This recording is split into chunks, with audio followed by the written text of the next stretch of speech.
Hi, bonsoir tout le monde, bonsoir chers amis partout où vous êtes. Soyez les bienvenus sur notre plateforme, ce que nous appelons question de relation. Alors, question de relation, c'est donc la plateforme, comme d'habitude, là où nous parlons tout ce qui concerne relations de mariage, relations de fiançailles et des problèmes qui peuvent y surgir. Nous donnons des conseils comment ces problèmes-là peuvent être résolus.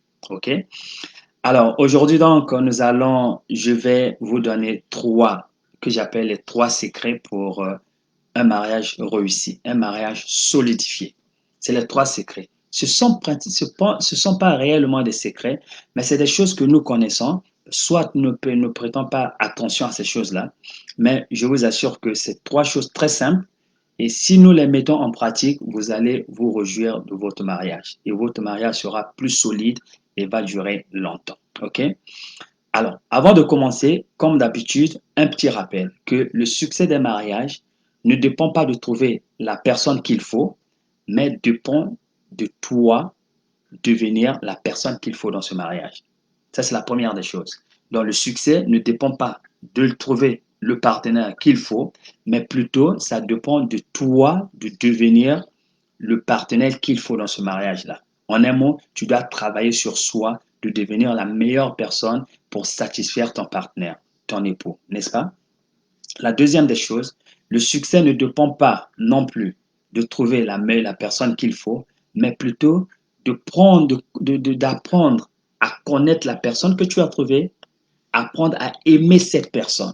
Parce que vous voyez, il y a de l'or dans chaque personne.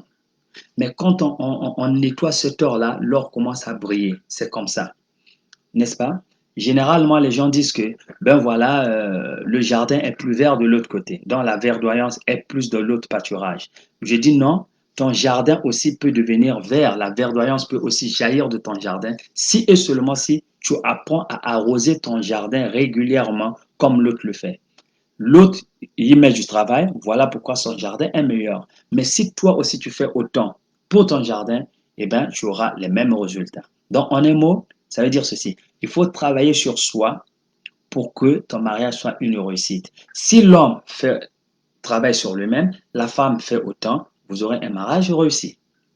Alors, donc ça, c'est, quand à titre de rappel, ce que nous disons toujours que c'est toujours travailler sur soi. Maintenant, quels sont les trois secrets que je voulais partager avec vous? Le premier secret, c'est ceci. Dans un mariage, vous aurez toujours des différences. Vous aurez toujours, euh, il y a des problèmes vont toujours jaillir. Pourquoi? Parce que vous venez de deux différentes familles. La femme, l'homme, vous venez de différentes familles. Vous avez reçu une différente éducation. Vous avez grandi dans des endroits différents, différentes familles. C'est bien sûr, c'est logique que quand vous allez vivre ensemble, puisque vous êtes deux différentes personnalités, il y aura des moments où il y aura des mésententes. Il y aura des moments où, par exemple, les choses ne vont pas aller comme vous le voulez, n'est-ce pas? Mais cela ne veut pas dire qu'on ne peut pas vivre ensemble. On va vivre ensemble. Maintenant, il faut apprendre une chose, que ton mariage, c'est la priorité de ta vie. La chose la plus précieuse que tu as, c'est ton mariage. Pourquoi? Ton mariage, c'est ta vie. Tu vois, quand le mariage ne va pas bien, ça affecte tout ce que tu fais. Ça affecte ta mentalité, ça affecte tes sentiments, ça affecte même ton intelligence, ton travail, tes affaires, ça peut affecter tout. Il y a certaines personnes, quand ils vont à travers un divorce, par exemple, ça les rend complètement, ça détruit tout ce qu'ils ont pu faire sur cette terre. Tu vois, voilà pourquoi le mariage, je dis, c'est la priorité de ta vie. Donc, il faut faire de telle sorte que ce mariage soit toujours une réussite. Travaille dans ce mariage, n'est-ce pas? Il faut être humble dans ce mariage parce que c'est tout ce que tu as. OK?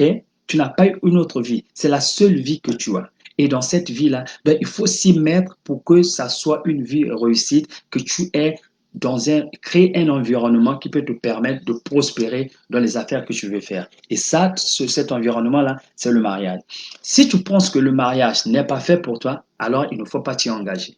C'est mieux de rester comme ça. Si tu t'y engages, il ne faut pas t'y engager pour divorcer après. Là, il n'y a pas de sens. On s'y engage pour y rester jusqu'à l'éternité. C'est même quand vous allez au mariage, par exemple. Qu'est-ce que vous dites? Vous dites que nous sommes unis, c'est seulement l'amour, la mort qui va nous séparer. Donc, il y aura toujours des problèmes dans le mariage. Maintenant, il faut apprendre à résoudre ce problème-là. Comment tu vas résoudre ce problème? Moi, je dis le secret est il ne faut pas prêter trop attention à tes problèmes. Il ne faut pas perdre trop d'énergie dans les problèmes. Ne regarde pas le problème, regarde plutôt la solution. C'est ça la clé. C'est-à-dire, quand le problème arrive, il faut faire un examen de conscience dans ton fort intérieur. Il faut savoir que dans ce problème, j'ai une part de responsabilité. Si le problème est arrivé, c'est parce que moi aussi, j'ai joué une part de responsabilité. Je suis en quelque sorte responsable de ce problème-là. Ce n'est pas peut-être 100%, mais au moins un pourcentage, je suis responsable. Donc, tu fais un examen interne de soi. Qu'est-ce que j'ai fait de mauvais? Où est-ce que j'ai mal fait? Fais-la consciemment pour que tu puisses travailler à trouver la solution de ce problème. C'est ça, ça dépend d'abord de ton travail interne. C'est ce que j'appelle l'esprit d'humilité. Il faut être humble. Il faut comprendre qu'il y a quelque chose que j'ai mal fait. Tu reconnais le problème. Moi, je le fais. Ma femme aussi le fait. Donc, de deux côtés, vous le faites. Que vous reconnaissez ce que vous avez fait. La femme le fait, l'homme le fait. Cet esprit d'humilité va vous conduire à la racine du problème. Maintenant, quand on connaît la racine du problème, ne regarde plus le problème. Ne paye plus d'attention à ce problème. Ne paye plus d'attention à ce problème-là. Regarde la solution. C'est-à-dire, commence à faire les nouvelles choses de la meilleure façon. Voilà. Donc, l'énergie que tu vas perdre, c'est maintenant d'appliquer l'application de la solution que tu as trouvée. Maintenant, concentre tous tes efforts, concentre toute ton énergie à appliquer la solution que tu as trouvée pour faire changer la situation. Quand tu le fais, tu verras que le problème va disparaître et les gens qui devaient intervenir pour régler vos problèmes, ils n'auront plus de boulot. Donc, ça ne sert plus qu'ils viennent. La plupart des temps, quand on invite une tierce personne pour venir résoudre le problème, tu sais pourquoi? C'est à cause de l'esprit de l'orgueil. L'homme dit que moi j'ai raison, la femme dit que moi j'ai raison. Donc les deux côtés tirent tu vois, chacun dit que moi j'ai raison, moi j'ai raison. Alors qu'est-ce qu'on fait? On cherche un arbitre qui vient pour séparer. Moi, je vous conseillerais d'éviter cela. Évitez d'appeler les gens qui puissent venir à chaque instant dans votre mariage, arranger, arranger. Ça crée plus de problèmes que ça résout des problèmes. Donc, la meilleure des choses, c'est ne prête pas attention à ton problème. Va à la racine du problème. Connais d'où sort le problème. D'accord. Maintenant, concentre-toi à faire les nouvelles choses de la meilleure façon. Concentre toute ton énergie là-dessus. Je vais vous donner un exemple. Par exemple, si le problème est dû du fait que l'homme, quand il rentre à la maison, il va s'asseoir au salon, il est en train de flipper la télévision, il voit le football, il est en train de faire autre chose. Alors, tout le fardeau revient sur la femme, et elle a pris soin des enfants, elle est en train de préparer, elle est en train de faire tout comme ça. Alors, quand il y a trop de pression sur la femme, qu'est-ce que ça fait? La femme devient plus faible. La femme elle se sent faible, elle a perdu trop d'énergie, elle veut se reposer, elle peut pas respirer, des trucs comme ça. C'est là où ça crée des problèmes. Et quand la femme commence à se plaindre, par exemple, le mari veut d'elle, elle dit que, mais écoute, j'ai pas de temps, je suis fatigué. Alors c'est là, ça va créer des problèmes. Maintenant, quand les problèmes arrivent, il y a maintenant des complaintes qui arrivent, que voilà, je suis fatigué, l'homme là, il est toujours comme ça, il ne travaille pas, il est comme ça, et ceci, cela. Toi, en tant qu'homme, le problème est là, tu regardes la racine du problème. Fais ton travail de conscience interne, que toi, tu es en quelque sorte le responsable de ce problème. Pourquoi la femme est toujours fatiguée? Pourquoi elle se plaint toujours? Ah, moi, je suis certainement responsable en partie du problème. Alors, qu'est-ce que je dois faire? À ce moment-là, tu prends une décision. Tu dis qu'à partir d'aujourd'hui, je vais rentrer tôt. Quand je rentre à la maison, je vais donner tant de temps avec ma femme, je vais l'aider dans la cuisine, je vais l'aider à faire ceci, à faire cela. Tu vois, tout d'un coup, le problème disparaît. Et s'il y a des gens qui devaient venir arranger le problème, ils ne vont plus venir parce que maintenant, tout marche bien. Et vous vous êtes entendu, vous savez comment ça marche. Pareil, si par exemple l'homme passe tout son temps à travailler, la femme, tu as plus de temps à la maison. Mais quand l'homme rentre, tout n'est pas fait, les trucs sont n'importe comment, tout est chaotique, des trucs comme ça. L'homme n'est pas content. Tu sais, quand le mécontentement commence à rentrer, ça tue l'amour. Ah oui, quand le mécontentement, les complaintes commencent à rentrer, ça tue l'amour. À ce moment-là, la femme aussi doit faire un examen de conscience que peut-être je suis en partie responsable du problème. Alors, qu'est-ce que moi je fais de ce qui n'est pas bien?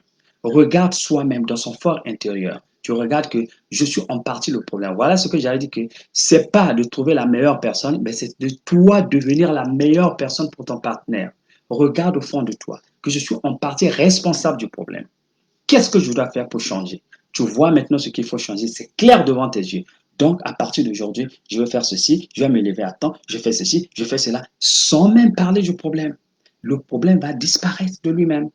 Les gens qui devaient venir arranger les problèmes ne vont plus venir. Donc, tout problème qui peut surgir dans le mariage, c'est comme ça que tu vas le résoudre. De faire d'abord un examen interne de sa conscience, c'est que tu es en partie responsable du problème, travaille sur soi-même et trouve-toi un changement, les choses que tu vas commencer à faire, adhère à ce changement-là et applique ça. Donc, il faut mettre plus d'énergie, plus d'efforts à, euh, à appliquer les solutions que tu as trouvées et tu verras que tout ira sur les rails. OK? Donc, ça, c'est la première des solutions, la première des choses. Le premier, c'est que c'est connaître comment résoudre ce problème sans pour autant faire appel à d'autres parties qui peuvent venir servir d'arbitre ou des trucs comme ça. Deuxième secret, c'est le grand secret, le plus simple de tout. Quel est ce secret-là? C'est la magie de donner. Toujours donner. Tu sais, on prend plus de satisfaction quand on donne. L'amour demande qu'on puisse donner à son épouse. On puisse donner à son époux. C'est ça le secret de l'amour. Le secret de l'amour, c'est servir ton voisin, donner à ton voisin. C'est une magie, c'est de la magie. Je peux te dire que quand tu commences à donner, il faut vivre la vie de pouvoir donner à ton partenaire, à ton époux. Donne à ton époux tout ce dont il a besoin, tout ce dont elle a besoin. Et quand tu commences à donner, tu commences à créer, c'est-à-dire que les sentiments ne viennent pas avant. Fais d'abord euh, la chose qu'il faut, c'est-à-dire donne d'abord les actions de donner. Tu donnes. Donner, c'est de l'amour. Quand tu donnes, après, les sentiments vont surgir du fait que tu es en train de donner. Plus tu donnes, plus tu es en train de satisfaire ton partenaire. Et du coup, il y aura un sentiment qui va jaillir de cet acte, de cette action que tu as fait. L'action de toujours donner. Donc, en un mot, qu'est-ce qu'il faut faire? Il faut apprendre à donner à ton partenaire. Madame, il faut donner à ton mari. Il ne faut pas seulement recevoir que mon mari va acheter, mon mari... Non, non, non, non, non, non. L'homme aussi est un homme comme toi, est une personne comme toi. L'homme aussi a les mêmes sentiments que toi. Donc, plus tu donnes à ton mari, c'est un signe d'appréciation, que j'apprécie mon mari, j'apprécie qu'il est autour de moi, j'apprécie le travail qu'il fait et tout cela. Ça, c'est très important. Connaître à donner et apprendre à donner, en tout cas, c'est la clé de la réussite du mariage. OK? Maintenant, quand on donne, il faut savoir donner. Qu'est-ce qu'on donne à l'homme? On donne son temps, on donne tout ce qu'on a, on donne les cadeaux qui sont les cadeaux que ton mari ou ta femme apprécie le plus. Quels sont ce genre de cadeaux-là? Les cadeaux qui sont, par exemple, ce qu'on appelle favorites, c'est-à-dire que c'est les plus préférés, quoi, les cadeaux qu'il aime le plus, qu'elle aime le plus. Par exemple, les fleurs, quel genre de fleurs elle aime, quelle couleur que ta femme aime, par exemple. Tu peux rentrer dans la chambre, tu connais, par exemple, le genre de maquillage que ta femme aime, tu achètes. Madame, tu sais ce que ton mari aime plus, le genre d'habit, le genre de polo, de t-shirt qu'il aime, des trucs comme ça. Par exemple, tu connais le sport qu'il aime le plus, le football, quelle équipe qu'il supporte le plus. Tu peux acheter un ticket, par exemple, pour aller au stade et des trucs comme ça. Donc, des trucs que ton mari aime, les trucs que ta femme aime, essaie de lui donner ça. Plus on donne, les meilleurs cadeaux, ça prouve que on connaît son mari, on connaît sa femme, on l'aime et ça prouve que tu es dans ce cadeau-là. Le cadeau que tu donnes à ton mari ou à ta femme, c'est une preuve que tu es dans ce cadeau. Voilà pourquoi il faut que ce soit un cadeau que ton mari aime le plus ou que ta femme apprécie le plus. Ce genre de cadeau-là prouve les sentiments, prouve c'est un signe d'appréciation. Plus on donne, plus on a cette satisfaction-là que on est dans ce mariage-là, que j'apprécie ce mariage-là, j'apprécie l'homme ou la femme que Dieu m'a donné. Je suis avec cette femme-là. C'est ça le but. Donc, plus on donne, plus ça crée de l'amitié, plus ça augmente vos sentiments l'un envers l'autre. OK? Donc, comme je l'ai dit encore, que quand tu donnes le cadeau qu'il faut, c'est tout simplement veut dire que je te connais, je te comprends, je connais ton sentiment, je connais ton goût, Je connais tes préférences. Voilà pourquoi je te donne. Parce que je vis avec toi, je connais qui tu es. Et quand tu donnes ça, et quand l'homme ou la femme reçoit ce cadeau-là, en tout cas, ça va lui faire du plaisir. Ça va la faire du plaisir. Elle a reçu quelque chose de précieux de la part de son amant, de la part de son amour, de la part de son mari, de sa femme. En tout cas, c'est génial. Donc, plus tu donnes, plus ça augmente les sentiments dans votre mariage. Donc, le secret de donner, en tout cas, je ne sais pas comment l'expliquer, mais c'est l'un des plus grands secrets. Plus on donne, plus on solidifie l'amour et la confiance dans le mariage.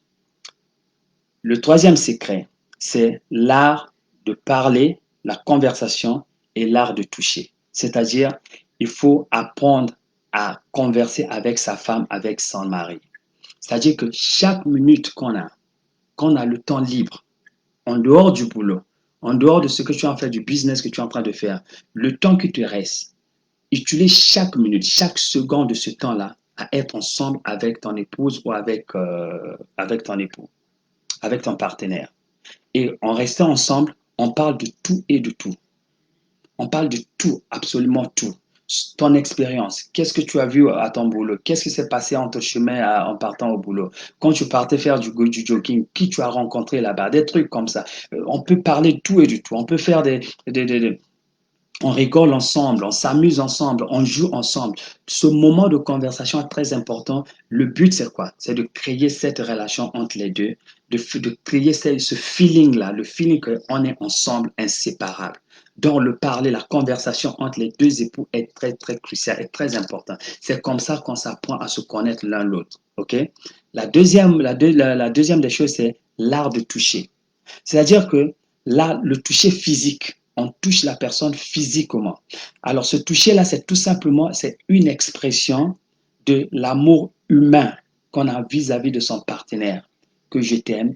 Tu peux toucher, par exemple, tu touches ses mains, tu touches les femmes, tu vois qu'elle a fait des vernis, les ongles, elle a bien nettoyé, tu touches, ah, c'est joli, tu touches les cheveux, tu touches les jus, en fait, tu touches ton partenaire.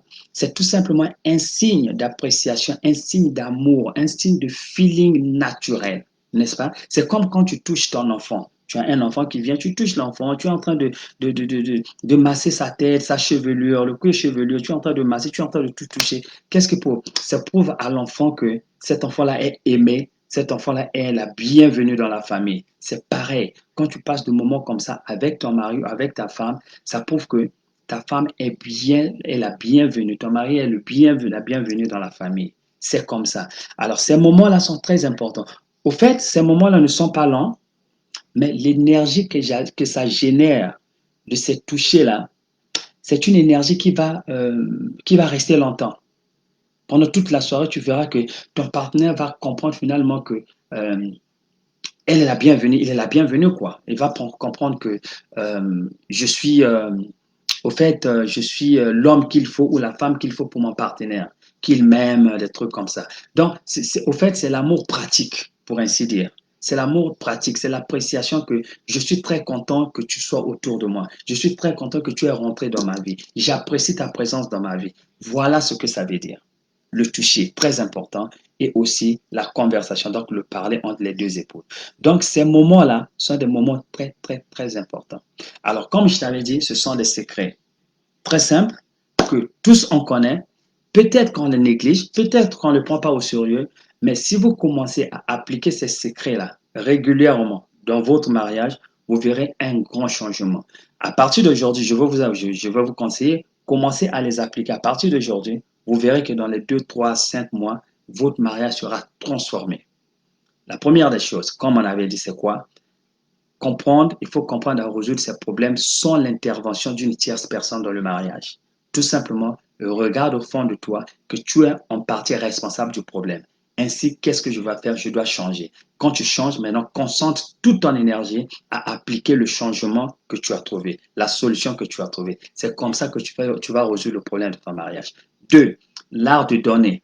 Pas de recevoir, mais c'est seulement donner.